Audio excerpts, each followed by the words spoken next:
on Facebook, and he wrote into us about our last podcast. He said, great podcast. By the way, I agree with your song picks, the worst of each, when he was talking about.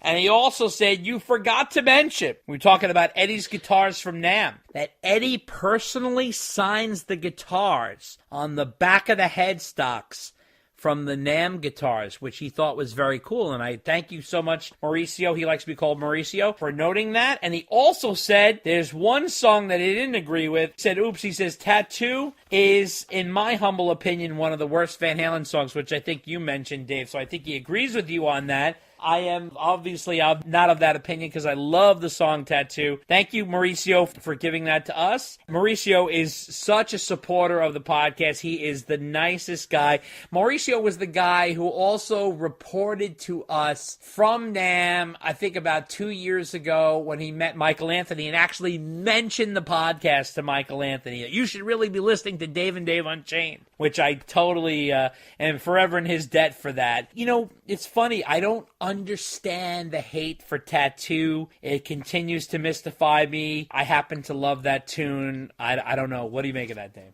It's not horrible. It's just the worst song on the album. That's all.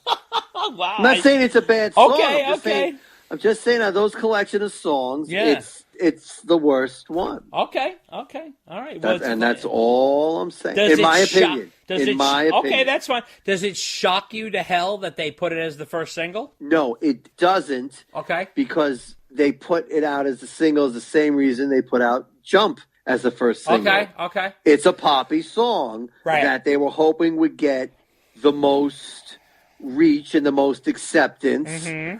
Because, I mean, I love the harder songs a lot more, but I know I'm going to be in the general minority if you put out a more hard-rocking song. Right. Yeah. So I get where they're coming from. Yeah. I know why they picked that song. Yeah, I love Tattoo.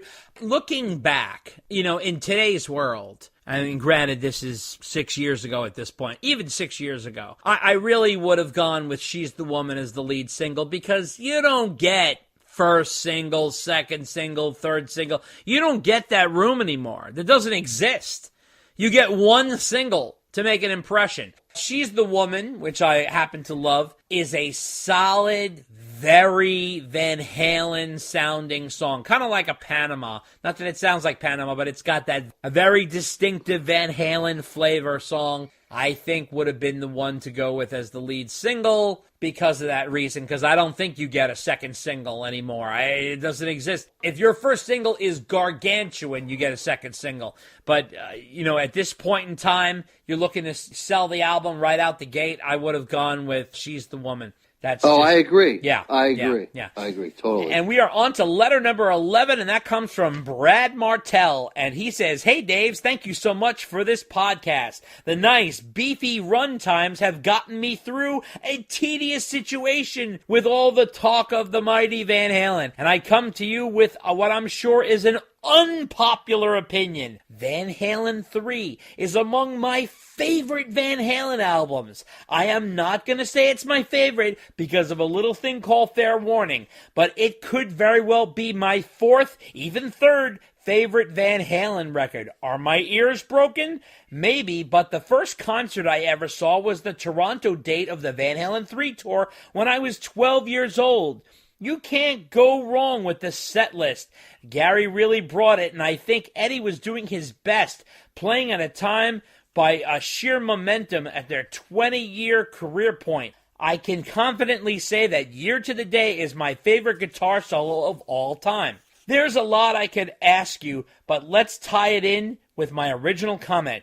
Do you guys plan on covering any Extreme or Gary albums? I'd be very excited to see that podcast get released. Anyhow, now that I've probably rendered you speechless, I'll leave you with that. In the name of more Van Halen activity, rock on. Brad. Okay, great. Well, listen, Brad, I want to tell you, Van Halen 3, and I was thinking about doing another episode about Van Halen 3 coming up, but I'm not going to even reveal it, but it's something I'm working on. I understand that's one of your favorites, and let me tell you why I think it is. Okay. Very often, when you get indoctrinated into a band at a young age, like especially like 12, you very often get emotionally tied to albums that you grew up with. I certainly know that I am certainly guilty of that. I have nothing against Van Halen 3. Obviously, I have some issues with it, this and that, but I love Van Halen 3 all the time, and I listen to it all the time. I think year to the day, the guitar work alone is unbelievably underrated and overlooked. So I completely agree with you there. It's a very long song, and I think people write it off because of that. But I really think it's sort of a really Van Halen epic. There's a lot of great work that Eddie has done on there, but a lot of it has been washed up to the wayside. Are we going to do a Gary Extreme album episode? Possibly. It wouldn't be a whole episode, maybe a part of one. I have some sort of ideas that I'm playing with for the future, so maybe further down the line. That's for sure. Dave, what do you make of this? We're going to do another Van Halen 3 episode. No, I haven't. Are you kidding me? Really? No, I had an idea for something. I was run by you, but... My God. I just remember sitting through the last one, doing a song-by-song analysis, and you going through the song, and I'd be like, yeah, I don't like it. Next. I mean, that was my analysis. All right. But I will say the guitar solo from Year to the Day right. is a very good solo. Okay. It's probably the best part of the song, quite frankly. That's for sure. I do agree with that. And as far as Extreme or Gary Sharon, I will say I am a big fan of Extreme's Waiting for the Punchline album. Yes, me too. That album is pretty raw, at least as far as Extreme albums go. Absolutely. And I will tell you that it was one of the reasons I was kind of excited that Gary was going to be the lead singer of Van Halen, because that was the last album he had done with Extreme before he was joining Van Halen, and that album was just really good, really raw. I thought so. Yep.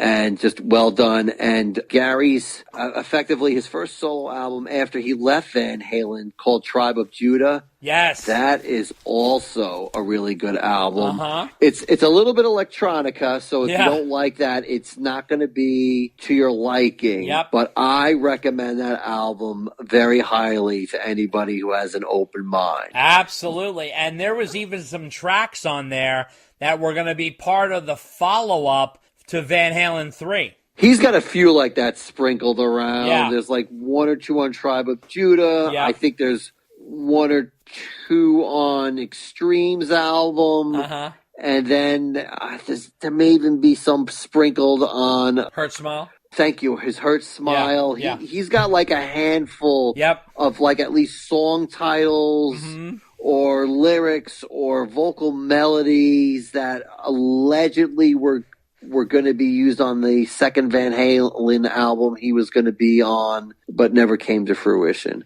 Right. But anyway, those two albums featuring Gary Sharon are the ones I like and could talk about in a future podcast if we went down that road. Absolutely. And those are the ones I'd focus on.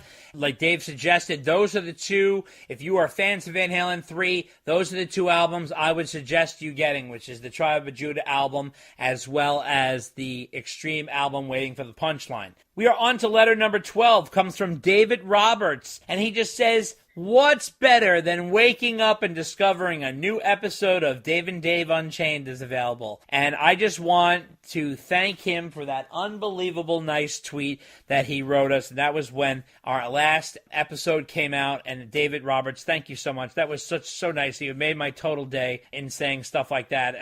Like guys like you that make us continue doing this podcast. Let me tell you something. There's a lot of work that goes into the podcast, and it's little comments like that that make it worthwhile. So thank you so much. Letter number 13 comes from Steve Kennett. And he says he just wanted to give us a little correction on the last episode. When we talked about Wolfie's album, and he did that little hashtag Best9, he wanted to give us two old men a little lesson on some of the lingo online. And he says Best9 is an Instagram thing where you share the best 9 pictures of the year. And I just wanted to thank Steve Kennett on that for clarifying that. We were under the impression that Best9 might have been the name of the album, but that's okay. We are on to letter number 14 from Bob Lewis. And Bob says here, I just listened to episode 37. I think my favorite moment was when Dave realized he couldn't pick instrumentals for his least favorite song on each Van Halen album.